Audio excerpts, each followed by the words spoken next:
Hey everyone, Lauren from A Girl in Her Wool here. Today is Tuesday, May 5th, 2020. Happy Cinco de Mayo. I hope you are enjoying Taco Tuesday, even if you are staying home. Maybe you got some delivery, maybe you did some curbside pickup of some tacos, maybe you made some yourself. I'm not sure we're actually gonna have tacos tonight ourselves. We actually had some over the weekend and I don't think it's happening for us, but I do hope you all are having a great Cinco de Mayo Taco Tuesday type of night. I am here to do a mega cast on party. I plan on casting on, I think, 3 projects. Honestly, I think there would have been a fourth, but I don't think the fourth is, or I know the fourth isn't going to happen. That's one that I still need to dye up one colorway for, so I won't be casting that one on. So we'll just do the 3. And I just plan on chit-chatting as I cast these on. So without further ado, I just want to get right into it. I plan on giving a little bit more background on the why as we kind of go through this. Again, I'm going to be sitting and knitting, and I want to just have some of those things to chat about as I do it. But the first sweater, or the first project that I'm going to be casting on, is a sweater that I've talked about on the podcast, on the channel before. And this is going to be a sweater that I'm going to knit out of some Roma Phenol PT2. This is the main color. From what I can see, it's showing up much redder and brighter on the camera than it is in real life. It's kind of like a pale, muted rose blush type of color. It is a gloomy day. It's also later. I just wrapped up work. And so, you know, the lighting isn't too great. I have my lights on in here, but if you want to see true colors or anything, feel free to check out photos on Ravelry or on Instagram. So if you haven't checked out my video on planning a sweater project, I posted it within the last few weeks. I'll link to it here, and I would definitely recommend checking that out, potentially before watching this one, if you really want to see a project start to finish. In that video, I kind of go through how I picked out the sweater that I will be casting on. So I think for continuity, that might be a little bit more interesting place to start. But I will give a little bit of background just in case you don't want to. I will be casting on this sweater, and I was originally planning to cast on the Silver Forest sweater by Jennifer Steingass. But I couldn't get gauge. And so this is a swatch that I made at that time when I was planning to knit that. Which, like, look at this. Huge swatch, right? So you can see here I knit stockinette out of one size needle. This garter ridge here shows where I switched needle sizes. I did a bit more stockinette, and then I did some color work. I figured out that I was not going to be able to get gauge. I think that sweater called for 27 stitches per 4 inches, and I'm getting 20 in this top row. Like, there was no way this was gonna add in 7 more and be like not super dense. Like, I don't like my sweaters super dense. So I nixed that idea, and I ended up finding a DK weight sweater, which this is technically a fingering weight. I think because it's such like a woolen, airy yarn, it for me was knitting up like a DK. So I found a DK weight sweater. So I have my swatch, which is really great. It's all done. It's washed and everything. I know I'm going to get gauge because I'm getting 20 stitches per 4 inches. And that's what the pattern calls for. If I didn't say it, I'm going to be knitting the Altheta sweater by Jennifer Steingass. Again, if you want to see how I kind of came up with that, check out that Planning a Sweater project video. You're going to hear some cats. It's dinner time for them, so I'm going to be pausing here anyway, so I'll go feed them, but you might hear some kitty cat noise in the background. And so the only issue with this swatch is that I did not write down what needles I used. I usually do the technique of adding knots to the end, and each knot represents one size, I guess. So if I knit this with the size 3, there should be 3 knots here, and I have 0. On the other end, I also have 0. So I have no idea what needle sizes I use to make the swatch, which is really frustrating, and I'm not going to re-swatch it. I'm just going to go for it. The Silver Forest pattern called for size 2, 3s, and 4s. So it called for a size 2 for the neckline and cuffs, a size 3 for the body, and a size 4 for the color work. So I'm gonna guess that I did this in a size 3 and then I went down the needle size for 2. It's also possible that I knew I would have to go down a needle size, and so I did a 2 and a 1. And before recording this, honestly, I was contemplating, which is true, but this just is so light and airy. I doubt that I got that on a size 2. I don't know. Maybe it was a size 2. Anyway, the new pattern that I'm going to be working on called for a size 4 for the main body, and I think a size 5 for the color work. So I think if I start with a size 3, that should be good enough. It's an oversized sweater, so if I make it a little bit bigger than a little oversized, it'll just be that much more oversized, and I'm kind of okay with that. So I have my size 3 needles here. I think this must be a 16-inch needle. Yeah, a 16-inch cable. Again, I think I've talked about this before. I mostly use Knit Picks needles. The only needles that I have that are not Knit Picks are probably from before the days of when I got my interchangeable needle set. Or if I very quickly needed needles and could not wait for the mail. Either I was going on a trip or whatever, so I just ran to a store. These are fixed circulars. This is also Knit Picks. Again, I know people have their needs and desires and preferences with needles. I have not necessarily found a needle I don't like. Again, I haven't really tried too many. I know I like metal needles better than wooden. That's about it. Otherwise, like, I haven't really found one that I don't like. So again, these are my Knit Picks size 3 needles. And I have my yarn. And again, I started this video over, so in case I didn't show it, this will be a contrast color work sweater. So I have like a cream, a taupey brown, and then a slate gray. And the other thing about the sweater is, so again, this will be the main color. It has in the pattern one contrast color, but I saw a project that I liked that had like a gradient through. So I'm actually going to do something similar. So I'm going to start the color work and kind of go from light to dark throughout that. But I'm not going to do that today. You'll kind of see what I'm doing with this cast on party. So I'm going to pause here. I'm going to go give my cat some dinner, and then I will be back and casting on. So I will see you in a second. Okay, I am back for now.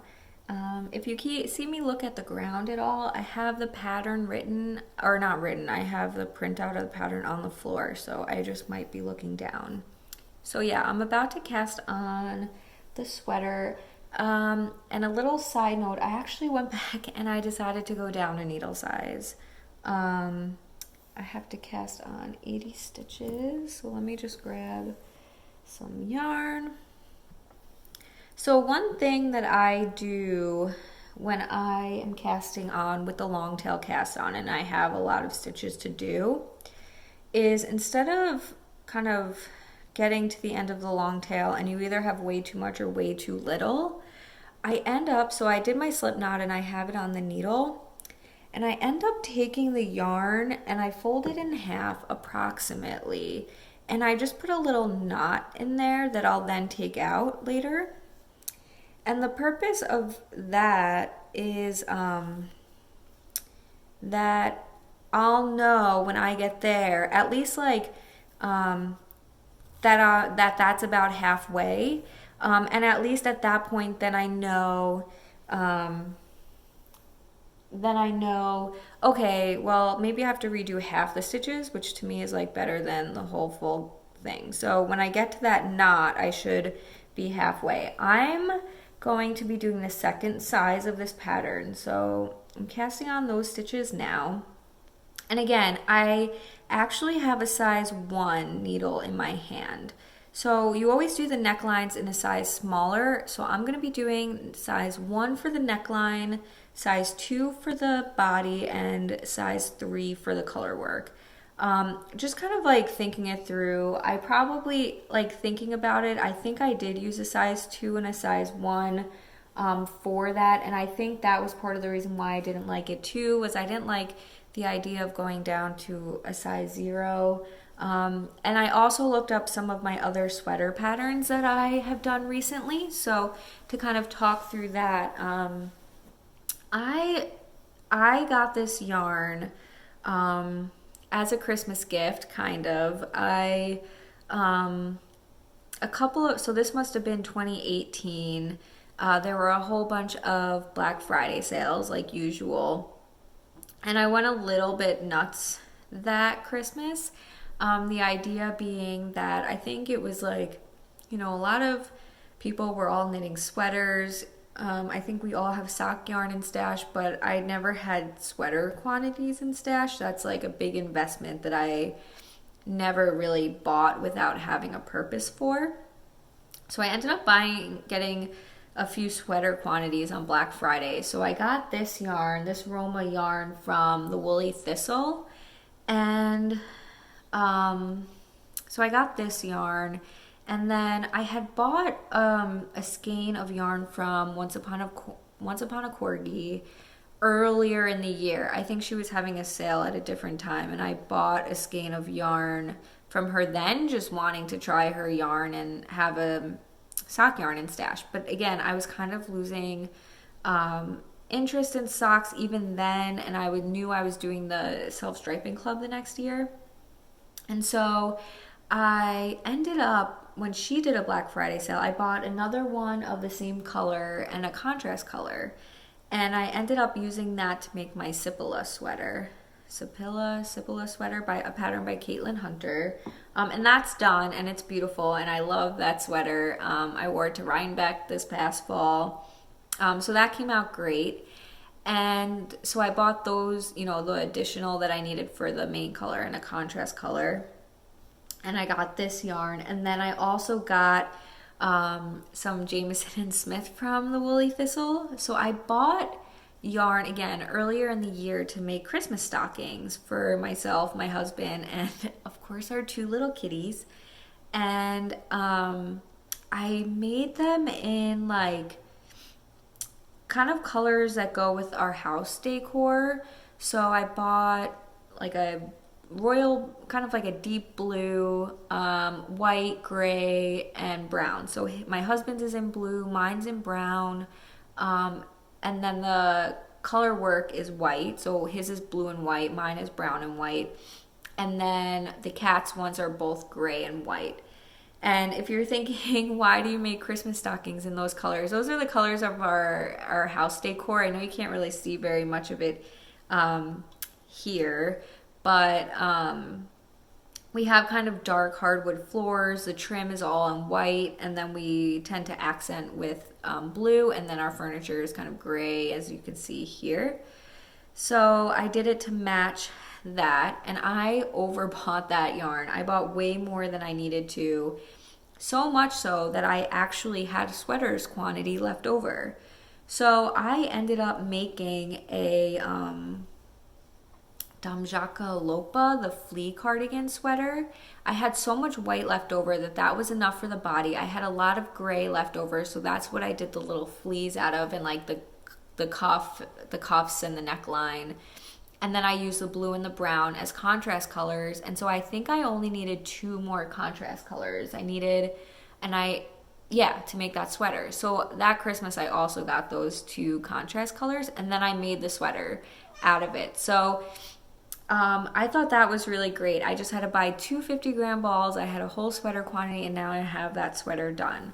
So I kind of, that Christmas, got two sweater quantities kind of, but they were really filling in gaps, and then this sweater quantity. And really what I did was I bought it all on Black Friday, and I either addressed it to my husband, or just when it arrived, I kind of like told him he needed to take care of it, and he wrapped it up and gave it to me as my Christmas gift. So best way to do Christmas gifts, you buy for yourself, give it to your spouse, and let them wrap it up for you on Christmas. I feel like that way too, you kind of like forget what you bought, so in some ways it still is a surprise too.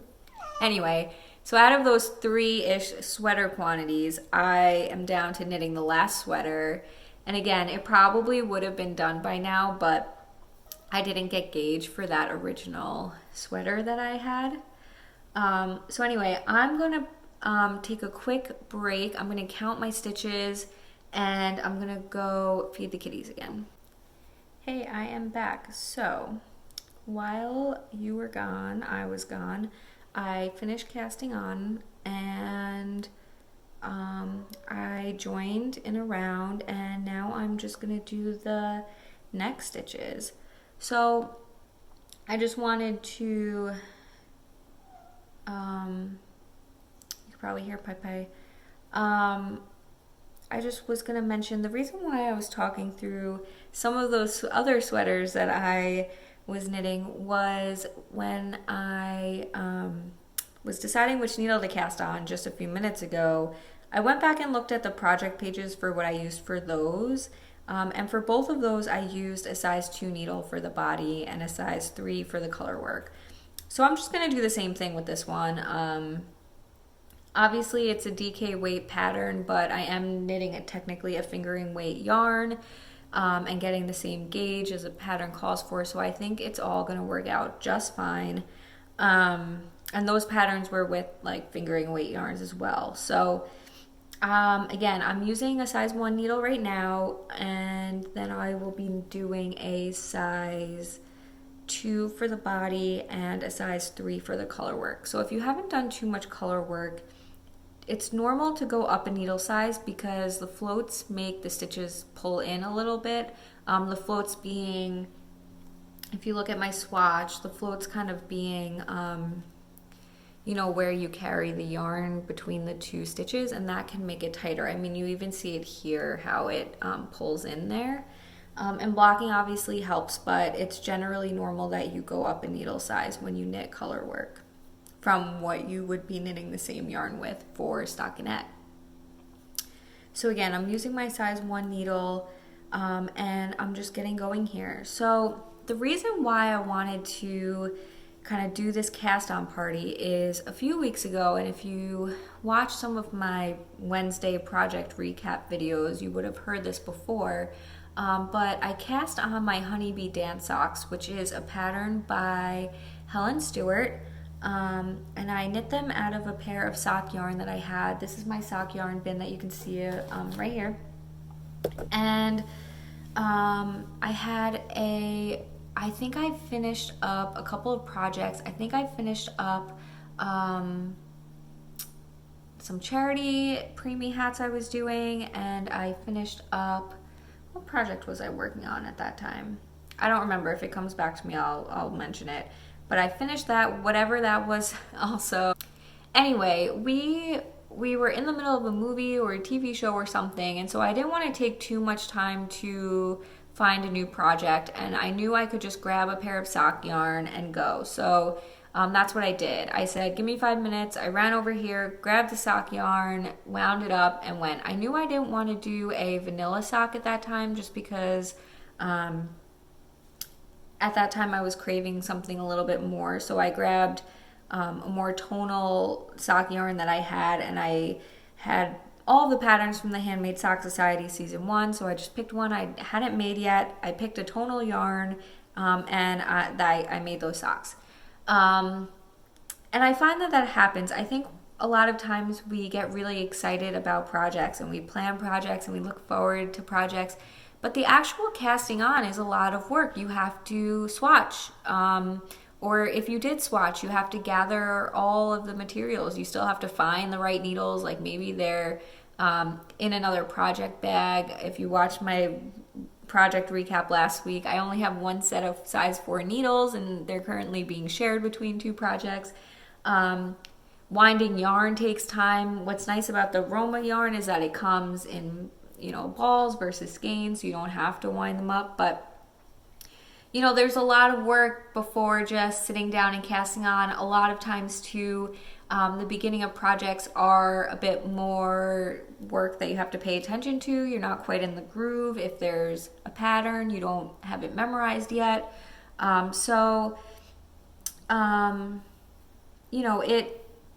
It can be a lot of work to start a project, and sometimes we don't want that to happen. I'm just checking to make sure I did not twist my stitches. Isn't it like so foreboding? Be careful, not to twist your stitches. It's like if you actually do it, it's like super embarrassing, but I didn't, luckily.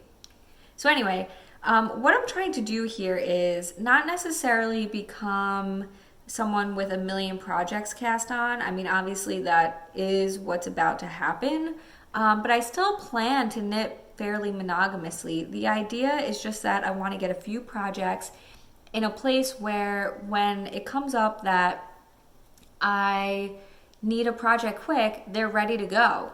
Okay, we're good. And I just want to say too, I'm not sure what sentence I was talking through when I got confused here, but I don't necessarily mean to imply that this sweater would be then a grab and go project. A colorwork sweater until the yoke is done is for me never going to be a grab and go project, but I'll know which needle I need to use. I won't be looking for the needles. The needles will be in the bag. I'll have decided what size I'm going to be doing. It'll be cast on, so I won't be counting stitches. A lot of times I make my husband pause a million times so I can count stitches. So it'll just be in a better place where a lot of the initial work will be done, and it'll be a project that I can just pretty much pick up and work on as if I had been working on it for weeks. And that's kind of the goal of today. So I have this sweater that I'm going to do the neckline on, which really for this pattern is just maybe 4 or 5 rows. And I'm on the second one. And then I'm going to do, I think, a couple of toes and one other project. So I think I said 3, but I really did mean 4. So I'm not going to, sit and go through all of that with you guys. Some of it will be fast forwarding. Maybe I won't show or talk about both socks. We'll see. Maybe I'll just do one pair of socks and the other project that I need to kind of figure out. But anyway, that is kind of the idea of why I'm doing this. So I'm going to have a pile of whips, essentially, that will be ready to go. So when I finish my painting bricks shawl, I can pick up this sweater as my next go-to pattern. When I finish my Drachenfell shawl, I'll have a pair of vanilla socks ready to go. And then if I ever just need a break and I want something else to do, I plan to also cast on another pattern sock. I can just do that. And I do recognize the irony in the fact that I talked last week about, oh, Pai is here. Okay, so he's been here like this whole time, but he's never been on the podcast before. He's been in Day in the Life vlogs for sure, but he's never joined me on this chair. And I will say, he's gonna get annoying. He won't eat without me kind of standing there with him, and that's what he's asking me to do. There is food in his bowl, and he just wants me to be there. So we'll see how annoying he gets. He is a rascal. No. He's a rascal. I have my yarn bowls right at the top here. If he jumps up there, they're gonna come crashing down. So he cannot go up there. Can you be good? Okay, he's purring now, whatever that means. So that's kind of the point of the project of today. I hope to do this every once in a while, kind of when I deplete, so I hope you find it interesting. If there's anything that I'm talking about or doing that you want to know more about, definitely comment below, message me, whatever you need. I'm also going to try and treat these as kind of Q&A type sessions, so I can kind of sit and knit and answer some questions.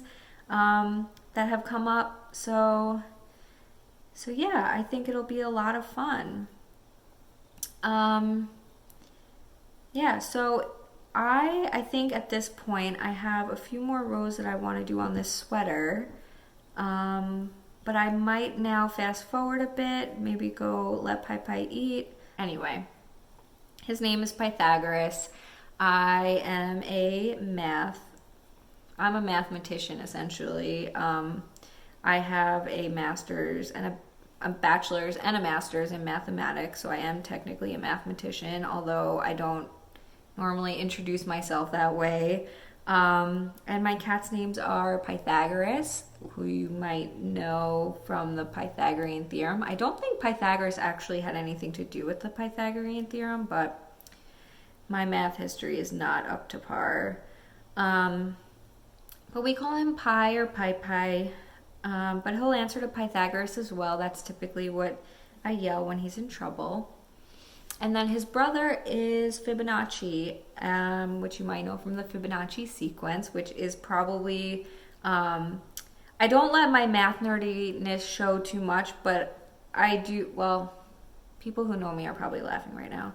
But anyway, I think the coolest thing in math is the Fibonacci sequence. I think if I actually in college wrote a paper on it, it actually comes up everywhere in nature. So like every plant cell, like all the leaves and everything are numbered in Fibonacci sequence. A pineapple, all of the little hexagons or squares, whatever they are, those are a Fibonacci sequence, the number of them. The way a shell grows is related to the Fibonacci sequence, or does the shell grow? But anyway, the shells that go like that, that's kind of the classic Fibonacci sequence example. But it's just, to me, the most fascinating thing ever. If you have kids who ask you, when am I ever going to need to use this in real life, just read about the Fibonacci sequence. It totally relates to real life. So anyway, there's your math nerd for the day. So yeah, and that's what's coming off the top of my head. But I just have to do a couple more rows in this neckline, and then I will be getting onto socks. So I'm going to pause here so I can be talking about other things, or be showing you guys other things and talk about how I kind of cast on other projects. So before I go and wind it off, I wanted to show you the yarn that I'm going to be using. So this is going to be for a vanilla pair of socks. I'm not going to use a pattern for this. It's very speckly and cool. So this is Laser Sheep Yarns, and it even comes with a pin. And this is the laser sock base, which is a 75%, 25% superwash merino nylon blend.